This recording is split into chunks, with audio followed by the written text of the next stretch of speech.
그대들은 서로에 대해 속속들이 알고 있는 가까운 지인이 있습니까? 깊이 마음을 터놓고 지내는 사이일지라도 아무리 친한 사이라도 해야 할 말과 하지 말아야 할 말을 명확히 구분해야 합니다. 하지만 해야 할 말을 하지 않는 것은 중립적인 선택일 수 있지만 하지 말아야 할 말을 하는 것은 침묵보다 못할 때가 많습니다. 잘못된 말은 상대에게 상처를 입히기도 하고 도리어 내가 상처를 입기도 합니다. 특히 가까운 사람들에게 말을 내뱉을 때는 무의식 중에 예의를 차리지 않거나 하지 말아야 할 너무 깊은 속내까지 드러내는 경우가 생기기 마련입니다. 그렇다면 아무리 가까운 사이라고 하더라도 반드시 하지 말아야 할 말들에 대해 생각해 보아야 합니다. 첫 번째, 돈 자랑을 하지 마십시오. 어떤 70대 할아버지 이야기를 들려드리겠습니다. 황 씨는 자식들을 모두 도시로 떠나보내고 홀로 살고 있었습니다. 황 씨는 평소에 입에 달고 사는 말의 절반 이상이 돈 자랑이었습니다. 대전 시내에 아파트가 있고 죽을 때까지 노후 걱정은 없다는 말은 마을 사람 중 모르는 이가 없었습니다. 황 씨의 말버릇은 이랬습니다. 그까짓 게 얼마나 한다고. 말끝마다 붙는 이와 같은 표현이었습니다. 물론 곱게 생각하는 사람들도 있었습니다. 얼마나 돈이 많길래 항상 저런 말을 할까 하고 궁금해하는 사람들도 있었던 것입니다.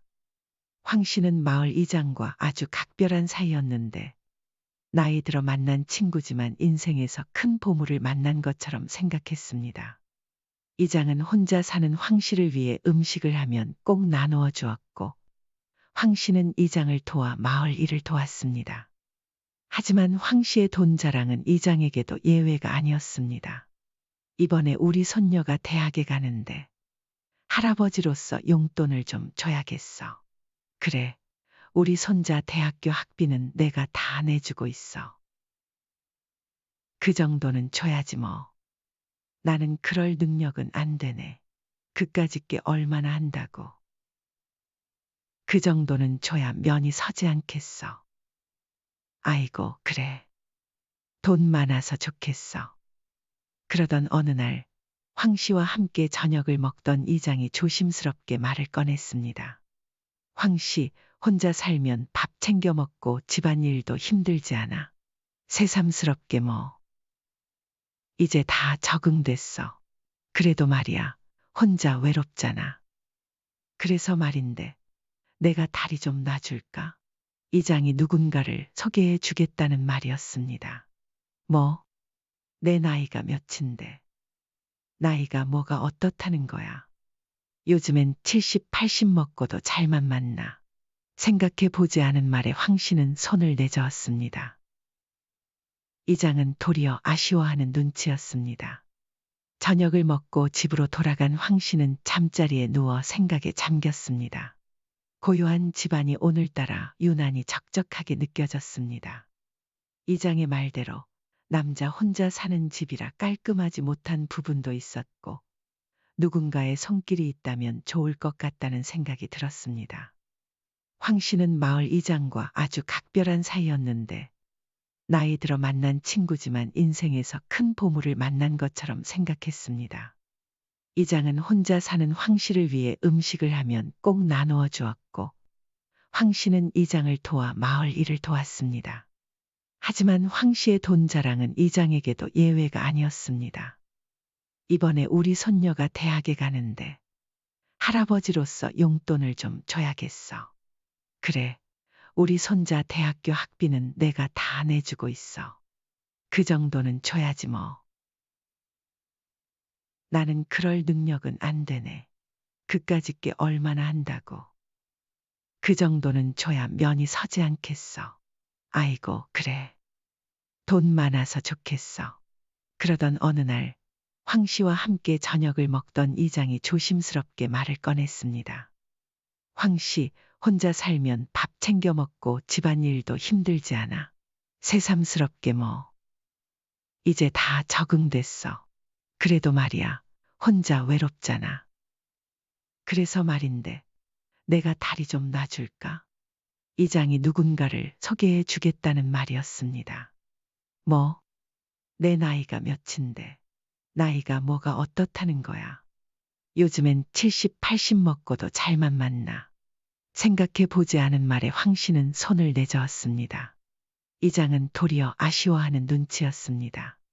저녁을 먹고 집으로 돌아간 황 씨는 잠자리에 누워 생각에 잠겼습니다. 고요한 집안이 오늘따라 유난히 적적하게 느껴졌습니다. 이장의 말대로 남자 혼자 사는 집이라 깔끔하지 못한 부분도 있었고 누군가의 손길이 있다면 좋을 것 같다는 생각이 들었습니다. 며칠 뒤 황 씨는 김 여사라고 불리는 여인을 만났습니다. 김 여사는 황 씨보다 적어도 10살은 어린 데다 성격도 살가웠고 적극적으로 황 씨와의 만남을 이어갔습니다. 황 씨는 나이 들어 오랜만에 삶의 활력을 찾은 기분이었습니다. 살림을 합치는 게 어떨까요? 김 여사의 말에 황 씨는 선뜻 대답하지 못했습니다. 자식 문제도 있기 때문에 쉽게 결정할 일이 아니라고 생각했습니다. 그러자 김 여사는 달래듯 말했습니다. 그냥 외로운 사람들끼리 앞으로의 인생을 같이 보내자는 거죠. 혼인신고를 할 필요도 없고 그냥 제가 들어가서 살면 편하지 않겠어요. 그 말에 황 씨는 김 여사와 함께 살기로 결심했습니다.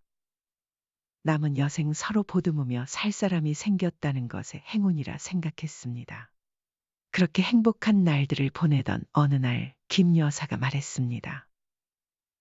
우리 고향 동생이 부동산을 하는데 오늘 고급 정보를 주더라고요. 바닷가 앞에 큰 땅을 사서 이윤을 남기고 팔자는 거예요. 처음엔 황 씨는 고개를 저었습니다. 이걸 사서 여러 개로 쪼개서 팔면 아무리 적어도 배는 남는 장사예요. 그 말에 황 씨는 솔깃하기도 했습니다. 하지만 김 여사는 모아둔 돈이 없었고 결국 황 씨가 투자 자금을 모두 마련해야 했습니다. 그 돈은 쉽게 투자할 수 있는 금액이 아니었습니다. 현금으로 가지고 있는 사람이 어디 있나요? 아유, 나머지는 당신이 집이랑 대전에 있는 아파트 담보 잡아가지고 보탰다가 금방 땅 팔아서 다시 갚으면 되지 않겠어요? 김 여사는 황 씨의 아들 부부가 살고 있는 아파트가 황 씨 명의라는 것을 기억하고 있었습니다. 황 씨는 말년에 패가 망신할까 두려워 그 제안을 거절했지만 김 여사는 무척 서운해했습니다. 그렇게 김 여사와 다툰 후 황 씨는 이장을 만났습니다. 이장은 그런 황 씨를 타박했습니다. 아니, 그걸 거절했어. 3배로 불리는 장사인데 돈만 있으면 나도 하고 싶네. 자식한테 손 안 벌리게 말이야. 무슨 땅 사는데 빚까지 지면서 사. 그러다가 잘못되면 빈털터리가 되는 거 아닌가. 답답한 소리 하지 마. 부동산에 투자하면 돈 잃을 걱정 없어. 그 땅이 어디 도망이라도 가나. 김 여사도 그렇게 말했었습니다. 이장의 말에 황 씨는 마음이 흔들리기 시작했습니다. 주식에 투자하라는 것도 아니고 부동산은 돈 날아갈 걱정은 안 해도 되는 것 아닌가. 황 씨는 속으로 생각했습니다. 그리고 김 여사도 이제는 사실상 자신의 반려나 다름없다고 생각하며 설마 나쁜 의도로 이런 일을 제안하겠냐고 스스로에게 물었습니다. 결국 황 씨는 아파트와 집을 담보로 대출받은 돈과 통장에 있던 재산을 모아 그 땅을 샀습니다. 황 씨가 가진 재산 대부분이 그 땅을 사는 데 쓰였습니다. 김 여사의 고향 동생이 운영하는 부동산을 통해 분할 판매를 진행하기로 했지만 몇 달 안에 팔 수 있을 거라는 말과는 달리 땅은 깜깜무소식이었습니다. 절차적으로 그렇게 빨리 되는 게 아니죠. 여러 개로 나눠서 파니까 조금만 기다려봐요. 살 사람들은 다 대기 중이니까. 그러던 어느 날 김 여사는 딸 자식을 보러 며칠 집을 비우겠다고 했습니다. 김 여사가 없는 며칠 사이 황 씨는 아들에게 전화 한 통을 받았습니다. 아버지, 이 집으로 대출 받으셨어요. 그걸 어떻게 알았냐? 등기를 때 볼 일이 있었는데. 이게 무슨 일이에요? 아버지가 말도 없이 그렇게 큰 돈을 쓰실 일이 뭐 있다고요? 황 씨의 설명을 들은 아들은 노발대발했습니다. 만약에 그 땅 안 팔리면 어쩌려고요? 어디 있는 땅이에요? 주소 좀 줘보세요. 야야, 확실하니까 내가 대출까지 받아가면서 했지. 몇 달 안에 3배로 풀 수 있어. 그때 그 아파트 내 명의로 돌려줄게. 아들은 답답해했지만 황 씨는 자신을 무식한 노인네 취급하는 아들의 태도에 화가 났습니다. 그리고 다음 날 황 씨는 아들로부터 청천벽력 같은 소식을 들었습니다. 분명히 황 씨가 샀던 땅의 등기를 떼어보니 모르는 사람의 이름이 소유자로 적혀 있는 것이었습니다. 생전 처음 보는 이름이었고 김 여사는 전화를 받지 않았으며 계약을 진행했던 부동산 역시 연락이 닿지 않았습니다. 그러고 보니 김 여사가 서울에 간다고 한 시점도 의심스러울 만큼 정확히 맞아떨어졌습니다. 황 씨는 그제서야 큰 충격을 받았습니다. 애초에 김 여사를 소개해줬던 이장을 찾아갔지만 황 씨는 결국 주저앉을 수밖에 없었습니다. 며칠 전까지만 해도 들러서 밥을 먹었던 이장의 집은 도둑이라도 맞은 듯 어질러진 상태로 비어 있었습니다. 주변 사람들에게 물으니 어젯밤 야반도주하듯 떠났다는 것이었습니다. 이장 부부와 김 여사가 짜고 황 씨의 재산을 몽땅 털어간 것이었습니다. 평소 황 씨의 돈 자랑을 눈여겨봤던 이장의 아이디어였던 것입니다. 황 씨와 이장이 서로 가까운 사이여서 마을 사람들은 그들을 부부 같다고 놀리곤 했지만 그렇게 가까웠던 이장이 황 씨를 배신할 계획을 오랫동안 준비해 온 것이었습니다. 결국 황 씨는 70이 넘은 나이에 평생 모은 재산과 자식들이 살고 있는 집까지 빼앗겨 빈털터리가 되었습니다. 신고는 했지만 아무런 소식도 듣지 못했습니다. 그 후 황 씨는 집이며 땅이며 모두 처분의 빚을 갚았습니다. 그리고 아들과의 사이가 크게 틀어져 만나지 못했고 무너져 가는 시골집으로 옮긴 황 씨는 괴로운 삶을 이어갔습니다. 황 씨의 이야기처럼 돈 자랑으로 패가망신한 경우도 있지만 그렇지 않더라도 소소하게라도 손해를 보기 마련입니다. 돈을 빌려 달라는 사람, 밥을 먹어도 돈 있는 사람이 내는 것이 당연하다고 생각하는 사람들 또한 주변에 빈축을 사기도 합니다. 아무리 친한 사이라도 남 잘 되는 이야기를 오래 듣고 싶어 하지는 않습니다. 인간이라는 것이 본래 그렇습니다.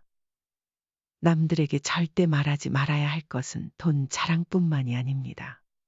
반대로 가난도 그 대상이 됩니다.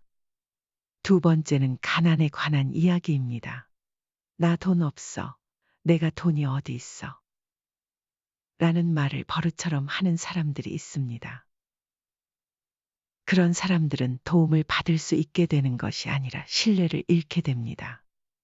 가난은 잘못된 것이 아니지만 떠벌려 득이 될 것은 없습니다. 그렇게 되면 어딜 가든 밥 한 그릇도 얻어먹지 못하게 될 것입니다. 세 번째는 나의 약점을 이야기하는 것입니다. 나의 약점은 드러나면 그것을 이용하려는 사람이 생길 것입니다. 네 번째는 남의 약점을 이야기하는 것입니다. 남의 허물을 떠들고 다니는 것은 결국 나의 약점이 될 수 있습니다. 말은 줄일수록 좋다고 했습니다. 그 말 안에 나에 관한 좋지 않은 내용까지 담는다면 차라리 침묵이 나은 말이 될 것입니다. 친하게 지내는 사람을 신뢰하여 비밀을 말해준다 하더라도 인간관계는 영원하지 않으며 사람의 입은 깃털보다 가벼울 때가 있습니다. 반대로 다른 사람의 허물을 이야기하지도 마십시오. 예로부터 험담은 세 사람을 죽인다고 했습니다. 험담의 대상자, 듣는 사람, 그리고 험담을 한 사람 모두를 해친다는 것입니다. 비난하고 험담하는 것은 밖으로 꺼내어 좋을 것이 없습니다. 말에는 도끼가 있다고 하였는데 이는 상대만을 해칠 뿐 아니라 결국 그 도끼가 돌아와 나까지 해치게 된다는 뜻입니다. 다섯 번째, 자식 자랑을 하지 마십시오. 어리석은 사람은 드러내고 현명한 사람은 감춘다고 하였습니다. 자랑거리는 감추려 해도 스스로 드러나는 법입니다. 나이가 들수록 더 겸손해야 하고 남의 자식 잘 되는 이야기는 들어서 즐거울 것도 없습니다. 내가 듣기 싫은 이야기는 나도 하지 말아야 합니다. 돈 자랑과 자식 자랑은 배우자와 하면 되는 것입니다. 가장 기쁘게 들어줄 청중이 바로 배우자이니까요. 이런 말이 있습니다. 인간은 입이 하나, 귀가 둘 있다는 것은 말하기보다 듣기를 2배 더하라는 뜻입니다. 말을 많이 하는 사람보다는 듣기를 많이 하는 사람이 되십시오. 말을 많이 하는 사람들의 특징은 주변에 사람이 있는 것을 좋아합니다. 하지만 인생을 살다 보면 느끼게 됩니다. 말이 많은 사람보다는 내 말을 잘 들어주는 사람과 함께하고 싶어 하는 것이 인간의 본성이라는 것을요. 그리고 누군가 말했습니다. 말할 필요가 없는 것은 말하지 않는 것이 최고의 말이다. 우리가 나이가 들어가며 해서는 안 되는 말, 할 필요가 없는 말은 굳이 하지 않는 것이 중요합니다. 숨겨야 득이 되는 것들이 있는 법입니다. 말 한마디가 앞으로의 인생을 행복하게도 불행하게도 바꿀 수 있습니다. 저는 나이가 들수록 더 행복해지기 위해 노력하고 싶습니다. 그대들도 부디 그러하기를 바랍니다.